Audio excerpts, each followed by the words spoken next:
Hi, I'm JDecay, and thanks for having me on. I play in the band Project Ultimate Satan. We're a symphonic death metal band hailing from Canberra. Um, we cross that kind of classic Beauty and the Beast theme with more death metal elements. We've just released our new album, the Opus Satanas, out on Ashatonic Records. We started recording that in 2019, kind of finished it up in 2021, and due to COVID lockdowns and stuff, we kind of like paused on the release there a little. But now we're ready to kind of push it out and get out and meet some nice people and tour it and see how things go. Awesome. Thanks so much for being here today. Could you tell us a little bit about the early days of Project Ultimate Satan and how you guys really got started? Okay, so in 2019, I was playing in a band called Inhuman Remnants, and basically I was trying out new guitarists, lead guitarists for the band, and we had a few different people try out, didn't work out. Managed to get a hold of Darryl, pianist, and thought we'd try out piano, see how that went for that role. And I really liked what he had to offer. But the other guys in the band, they weren't so keen to change from like a death grind band into a symphonic band. Yeah. And so we kind of went on that kind of road. I co-own Eshatonic Records with Ash, our bass player. He also played in Remnants.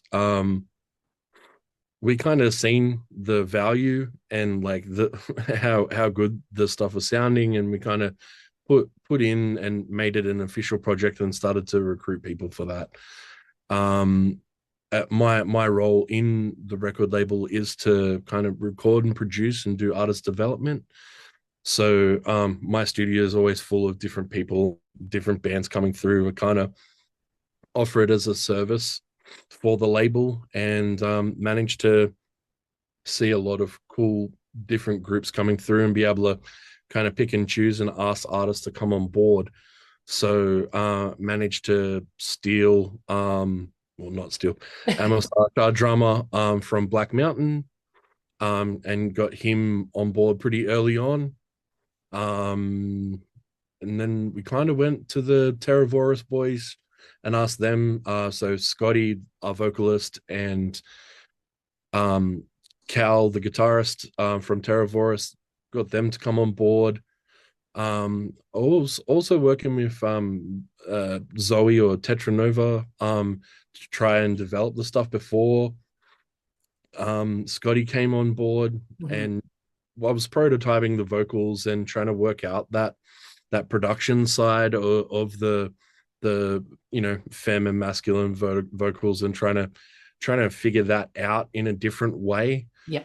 She really helped with the foundations of that, but she had to leave for Queensland just after the fires. And then we found Jem, and Jem came in. Everything seemed to really click, and we finished recording in 2021, Mhm. uh, and that whole kind of COVID lockdown fires kind of period, kind of there was like stages that we went through where we had to pause and people had to go home for help their families with their farms and that kind of thing. And then first lockdown meant no vocal recordings because the guys were in a state. And then second lockdown came when we were trying to get it mixed and mastered. So I that held that up for a little while. I wanted to be really hands on with the mix and master for this album because I'm a bit of a control freak. Um, As you uh, need to be. yeah, thanks. And then I kind of we got our product back and we were really happy, and we were about to release the other albums that I'd been recording for Eshatonic, and we kind of staggered them out, but we chose to hold Puss back because we had like so much going on, and lockdown 3 happened, and so we couldn't tour it and couldn't push it and couldn't do the PR. So we just held back, and now is the time to get it done and get out there. We've got enough time, and everyone's tight, and Yeah. a lot of R&D's gone into making this band live. As you can imagine, the whole symphonic contingent, and that, we're like, Canberra is pretty big and central, but we don't really have the technical expertise that some of the other towns have. Like Sydney or Melbourne probably have a bunch of guys that do that live audio stuff a lot. And so I had to R&D it myself, and kind of go through that trial and error phase and trying to get that ready for live performance. So I'm glad we kind of held off and were able to do a bigger, better push now. Yeah, definitely. I'm so glad as well that you called the band Puss, because I was like, me trying to remember to say every word correctly of the band name was going to be a bit of a struggle. um, on that, how did you guys come up with the band name? I think I tell everyone a different story. Yeah. It's kind of the fun part of the thing. So for you, the band started, the name was from Futurama. Have you seen the Project Ultimate Satan from Yeah. Futurama? There you go. Oh, that's awesome. Yeah, but there's many different stories, man. Yeah. We have a bit of fun with it. Yeah. It's supposed to provoke interest. It's supposed to be cliche. It's supposed to be brutal. We were going to call the band Satanas Ultima, but there was already someone called that. Of course. It's always the way. Anyway, yeah. So anyway, we wanted a strong brand, and we wanted something that was going to push boundaries. It's kind of hard to push boundaries without going past your own kind of morals. Yeah, and definitely. I didn't want to do something too crazy or out there, but still wanted that reaction. Definitely. And it's relevant. It really fits the band, obviously, as a death metal band. It relates. So Yeah, good choice. we are kind of anti-theist, kind of satanic at the same time. So kind of it all gelled. It all works. yeah. That's awesome. And I noticed in a lot of your lyrics as well, there is a lot of obviously Latin words. I studied Latin when I was in school. Did you by any chance, or did anyone else? Yeah. You did. I'm like, there's no way these guys know what these words mean unless they've studied Latin. Yeah, I did a bit of school. Yeah. That was hectic. I liked it, but it was a lot. There is. What was your musical journey like? Did you start off playing guitar from a young age, or was that something I started on the drums. Oh, okay. And then moved on to bass guitar. Was a bass guitarist for a very long time. I then got mauled by a dog and lost the feeling in 2 of my fingers. Oh God. So I kind of, it kind of hurts to play a little on the bass guitar, but moved to smaller strings, and I don't have to put as much pressure down. I've still got all the mobility. I just can't feel if I'm pushing down hard enough, if that makes sense. So there's like, if I don't have to have full resistance to get a fretting, then I'm fine. So I've got like a bit of a percussive background, but more of like a kind of death metal kind of guitar stuff. Yeah. And then school, we did high-end music at school, I think at Unit 2, for that study stuff. And then self-taught after that. For most instruments, I can pretty much pick up anything and play a bit of a tune, but never really went into like piano or anything like that. But meeting Darryl and working with him, he's more of the like theory guy, and I was then able to get what I wanted out of some stuff that I couldn't I don't know, describe. And so we ended up really working together well, and complementing each other in our skill sets and kind of like bringing that orchestration up. Yeah, definitely. There is a big melodic aspect to your songs as well, which is really unique, quite unique in the death metal scene as well, which I really like. I like to hear that good piano start or, or in the middle of the song. It just really, for me, brings it all together. Can you tell us a little bit about your latest album, the Opus Satanas? And when did you already said you started working on it. Was it around COVID? Yeah, so just before the bushfires, the 2019. So like I just got Darryl on board around then, and then the fire started, and there was a bunch of stuff where like other members that were starting to jump on. We had to go home to like help build stuff back up and that kind of thing. COVID lockdown 1 was when we were trying to um do all the vocal recordings. COVID lockdown 2 was mixing and mastering. Mm-hmm. So like there's been a fair bit of stuff go awry, but go Yeah, real well as well.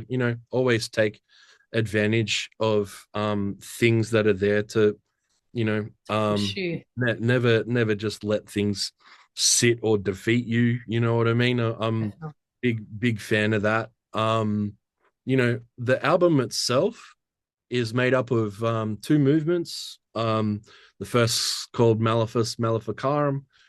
The second is called Lex Talionis. It has 3 figures in each movement. We kind of wanted to divide it into 2 movements. Yeah.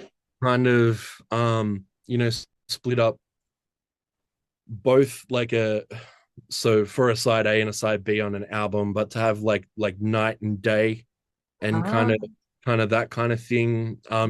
You'd know where the Malefice Maleficarum comes from. People who don't know, that's the Hammer of the Witches, a book written in the 1400s by the German Church to persecute witches. So it's kind of like that one's kind of like the persecution. And then Lex Talionis, if you didn't know, is kind of eye for an eye, or in law, punishment should fit the crime.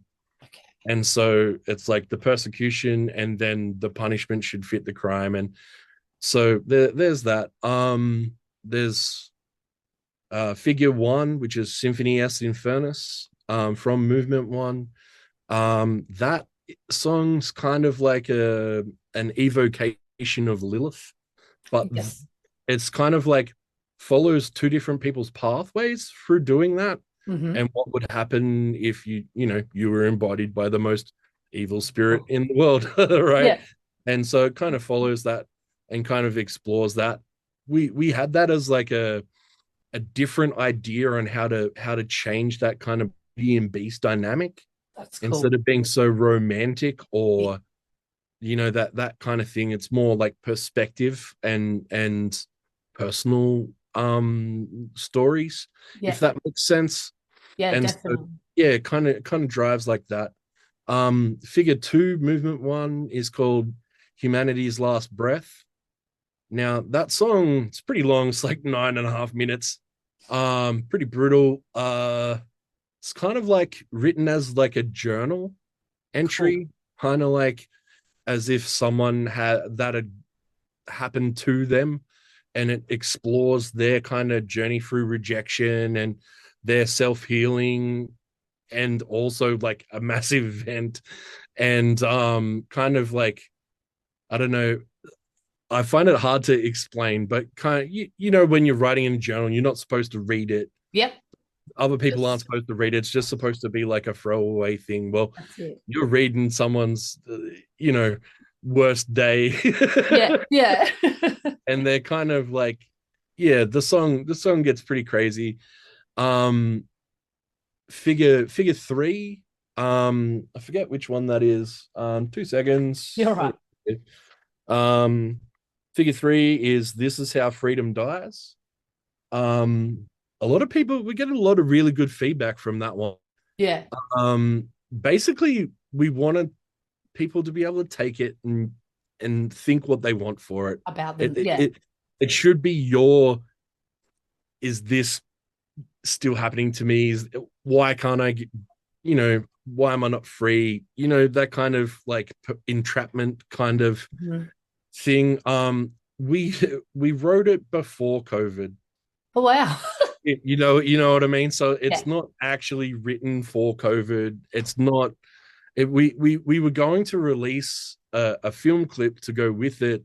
Yeah. That was kind of COVID based because we were all in remote areas. We thought, oh, it'd be cool to just like have everyone have their little COVID story on their mobile phone and like self-record it and mash it up. But we really didn't want to like have that be the story. We wanted it to be like left open and people to kind of like make their own journey with that one. Yeah.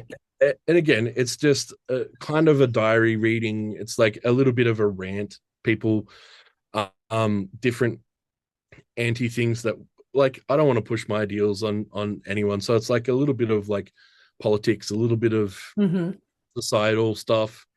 Yeah. It's what people can take and do whatever with it. I did have fun. Yeah, You know it's up for interpretation of the listener, yeah. Oh, that's awesome. And I noticed that there was a lot of storytelling in your songs as well, but it seems that the album itself is a story split into three, obviously. Yeah, that's really cool. So would you say you draw your inspiration from a lot of the old sort of Germanic stories or? Not really. They're more personal stories. Yeah. And or like what if song figure 1 from movement 2 is the Infallible Void, right? So our second single from the album, that one's like a mantra, kind of like a it's kind of going through losing your faith and then building yourself up through staring through the eye of the abyss, reaching past your depression and kind of that kind of stuff, and to reach nothingness, kind of like a guided tour out into ascendance. And they got Morgan Freeman sample in there to kind of be the voice of God to help get you back out there and be your best self. Figure 2, movement 2 is Footprints in the Sand of Time. Like that one's an Egyptian mythos one, but there's a couple of cool things that we did with it. Like, so it's supposed to be the story of duality. Do you know the concept of like just straight good and bad and kind of no gray area kind of stuff, right? And then so we're trying to talk about the birth of that. And used the story of Osiris and that to be like kind of the birth of duality of religion and how that goes over time. But through Osiris' story. And so we basically used the Egyptian mythos to kind of like how they weigh your soul in Egyptian mythology. I forget the name of the weigher, but you can also you're weighing your soul. And your good actions outweigh bad, blah, blah, blah. But there's also, 7 spells to get yourself around that. And so each one of the verses is the 7 spells from the thing to get yourself out of the weighing of your soul. But it also goes through time. So like Egyptian, Roman, World War II, kind of to now. And yeah, it was fun to kind of pull all that stuff together and make it into one big cohesive story. And we play around a lot with storytelling, different ideas and stuff. The last single and last song on the album, Movement 2, Figure 3, Nocturne Immortalis, that song's kind of like a roundup of like all the songs, all the messages from all the other songs kind of tied together. And trying to like advance on that as well. But like Nocturne Immortalis, a nocturne is a song to be played at nighttime, right? And forever, and to be immortal amongst the nighttime songwriters. It's also like a little bit vampiric. There's a lot of reference to the Nocturne Immortalis in I think it's Anne Rice did Interview with the Vampire and stuff like that. Mm-hmm. And there's a bit of that in there. Not that there's vampiric stuff in that song, but they talk about the song and stuff like that. That type of thing. Yeah, but basically it rounds out. That was the song that Darryl came in and tried out on. It's actually an Inhuman Remnants song. So it's kind of a little different to the others, but it also showcases like Darryl's entry into the thing and like the bigger version of the symphonic stuff. And Gemma does a little bit of that more operatic vocal style, and we really get to kind of like showcase some shred, showcase some really nice piano lines, and yeah, I really love the song, so we stole it and put it on there. Yeah, why not? And it works, especially with having, because you've got a few vocalists, but especially having a female vocalist against male vocalists. What's that like working with and putting all together? Like, did it just work from day one, or was it things you had to sort of sort out? Yeah, so with the early days before Scotty and Jim came on, spent a lot of time with Zoe or Tetranova. She was really instrumental in helping me get a better idea of how to I'd never worked with a lady vocalist before. Yeah. Just being able to like work and figure out what different voices people have from a feminine perspective. Like that took a while for me to like just be able to mix it and make it sit level wise. Yeah. There's a few points on the album where it's still a little loud in the mix master, but you know, we're trying to slam that with like a piece all male choir that was, you know, real people recording in the room, tunnel singing. Like we had to learn to tunnel sing for the album. What else? Heaps. Trial and error. And purpose. You know, you go in whenever we're doing stuff, we go in, we're like, okay, I want to work on this song. What's the idea for the song? Okay, how can we make that be that dynamic? What are the different voices that you want to tell the story? Do you want it to be, you know, happy, sexy, loud? Are you angry? What emotion? You know, those kind of things all tie into what voice we're using and the tonality underneath. Yeah. The contrast, and then being able to play with both of those at the same time. It's super fun for me. I just love that stuff. There's a lot that has gone into this album, as you've already told us about, like from the whole story of it, and well, different stories weaved in, and then all the mixing and the vocals. Like, you're right, you guys really have thought about every little thing, it seems. You guys started in Canberra. What's the metal scene like there? Canberra's amazing. Yeah. I don't know. Have you been here before? Yeah, my family, when they moved from overseas, they grew up and lived in Canberra. So I spent a lot of time in Canberra. Yeah, sweet. So, you know, we've got a pretty thriving scene. Got a bit of prestige here as well. You know, Metal for the Brain was on here for many years. Did you see that those guys won the award for Best Australian Festival or something like that for the Emperor? I don't know. I forget the award name. Yeah. Emcos, something like that. Yeah. Anyway, yeah. So like we've got multiple generations of dudes within the scene, and they all love it, and everyone kind of puts in, which is kind of crazy. I'd only seen that in like the hardcore scene where you'd see like older fellas helping the younger fellas out and kind of like bringing them in and being like showing them business and stuff. Like when I first moved here, because I'm a Bay boy, right?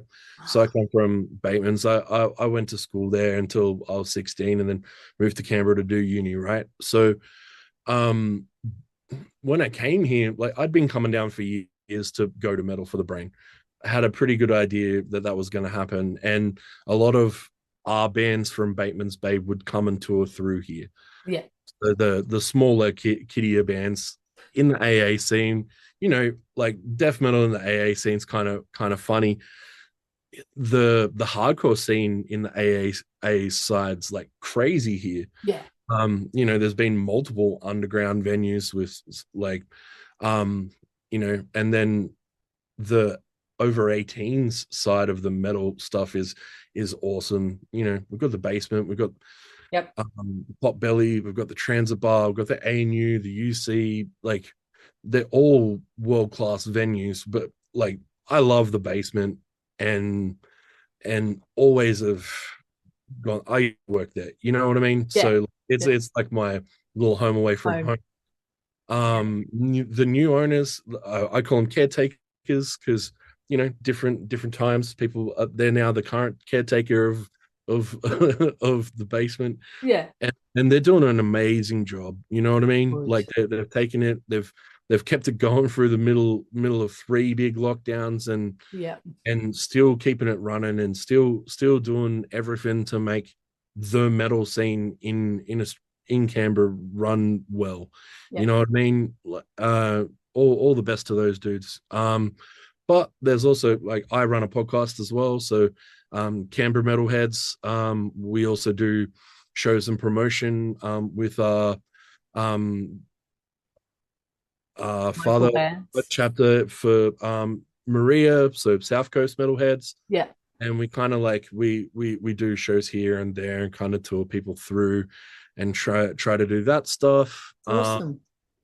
Plus the record labels trying to give back. We kind of focus on like artist development and like taking smaller bands and smaller artists and try to like build them up as entities and help them with their PR and look and sound and artist PR packs and kind of like the resume side. A lot of business stuff that a lot of people don't know about, you know what I mean? Yeah. Like A&R, how to deal with PR reps and who to talk to, how to get on shows like this, you know what I mean? Yeah, definitely. That's kind of what we do and kind of help coach that. And we know that we're a feeder label. We don't have much money, but at least we can try to help and build the community, have some people pass that on so that future people can, make something of it. Touring in Australia is hard.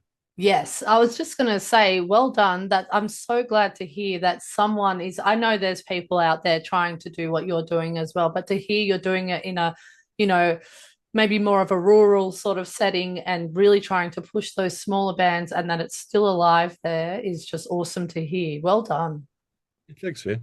Yeah, and it's so important because as you said, I mean, the industry here at the moment is very interesting. So we all need all the help we can get, whether that be artists and publishers and all of that.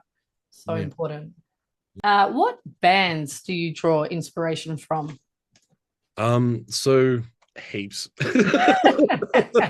um, you know, um, I've been through every genre of metal. Like, some of my favorite black metal bands, like old school, Behemoth, Dimmu, Dissection, Immortal, kind of all those kind of ones.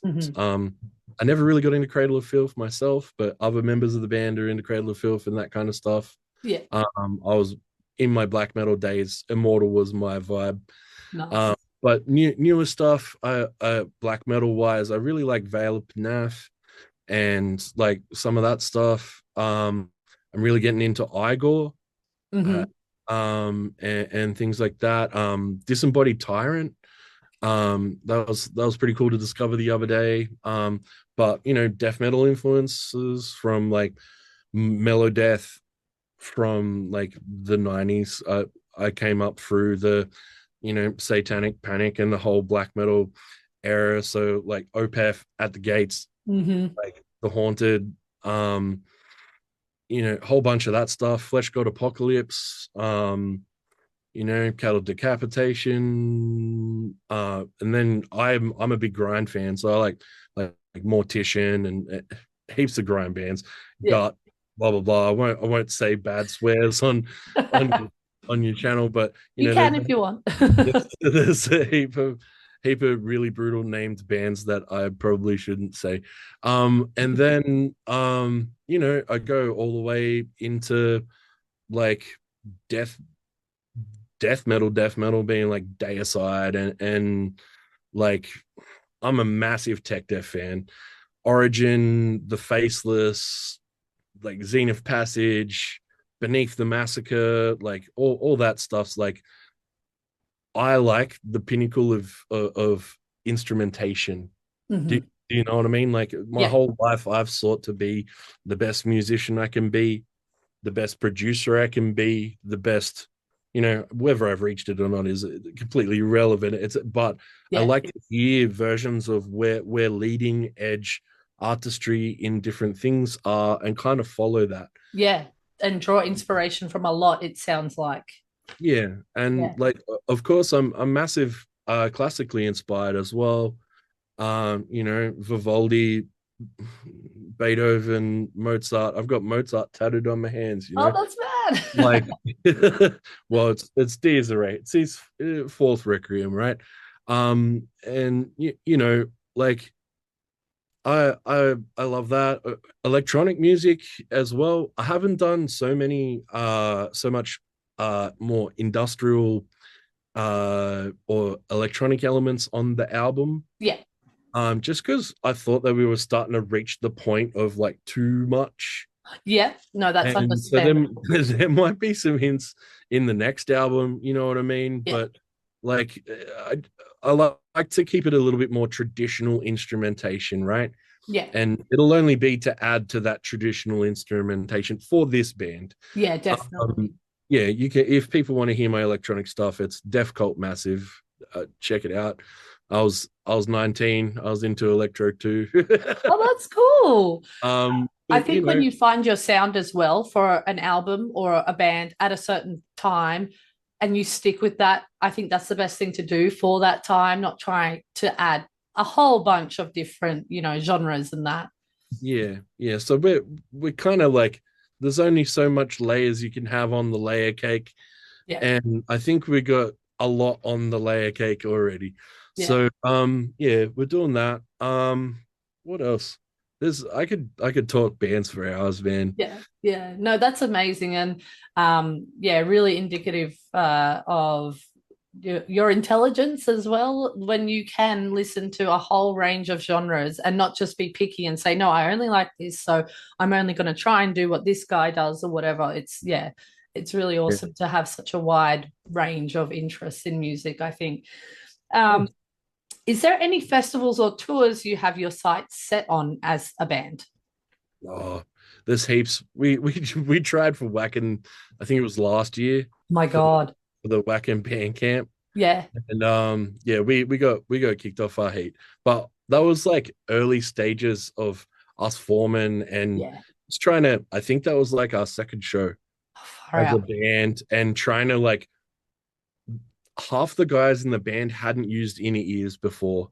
Oh, okay. And we just bought them and we hadn't really had enough time to kind of With them. I'm not saying that the other band wasn't awesome because they were fucking awesome. They went on to win and go overseas. So like Oh, those dudes deserved it. But for me at the show, I was having troubles with my ears yeah. and they just kept popping out and I couldn't hear anything. And anyway, we still made it through. It sounded really good. I've got a recording of it somewhere. Yeah. And we did well, but trying to have silent stage and ears and then not have ears. So we've worked on that. We're trying to get not so silent stage, Yeah. but it's all a journey, man. Yeah. I'd love to get to Blacken. What's the one in the Northern Territory? Is that Blacken? Yeah. Is it or is it? Yeah. No, I think it is. Yeah, so I'd love to go there. Yeah. I'd love to get to Tasmania to that. Is it Dark Mofo? Yeah. Yeah. Yeah, I'd love to play that. I've been overseas and been to a whole bunch of concerts. Man, wouldn't it have been cool to play like Walls of Death or something like that Of in Tampa? course. I don't know. Aim high. Yeah. But we've got a few shows coming up at the end of the year. 27th, 28th of December. We're starting to get a little bit more interstate. So moving to sorry traveling to Melbourne and Adelaide for the first time with this band. We plan to do a whole bunch more interstate stuff during the next year. Kind of, we're doing a hard push for the promo. So Yeah. we'll get to Queensland, we'll get to WA. Sydney's easy for us. We can do Sydney in a night, you know what I mean, and be back home and not have to worry about hotels or that bigger expense, you know what I mean? That's it. Same with like Wollongong or Bateman's Bay. For us, we can do that and come home, and not because we're not very rich, and we're not making any money off it. But getting to further away places is a little harder, and we're a 7-piece band trying to find a time when 7 people are all free to go on tour for a couple of days. Yeah, it's pretty hard. Insane. And how does everyone like, obviously, does everyone get along? Do they spend some time apart when it's needed? Do you guys talk about a lot of the inner workings of the band? Everyone gets along. We all met through going through shows, so we all have a love for metal. We all, anytime there's a band on, we're all at the show, you know what I mean? Most of the time one of us is playing, you know what I mean, in some band or another, you know what I mean? So basically we're always out having fun. People, that's awesome. That's the key to a long-lasting band, I think.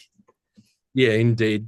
We do have a little bit of turnover in the band, like but it's never like anything crazy negative or whatever. It's more like, hey, I've got to go away for a little while for family, or I've got uni, or I've got this new job that's like hectic. I'm sorry, I can't, I think that's more beneficial for the band. Like if people can't stay with a commitment, then hey, the earlier that you can let someone know, because we all know that this is kind of like a built up thing. If you're holding other people back, then tell them as soon as you can, so that you can let them be free and get new people in to keep pushing forward. Otherwise you're holding your friends back.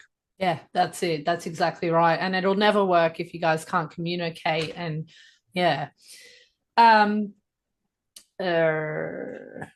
is there anything, what's next for Project Ultimate Satan?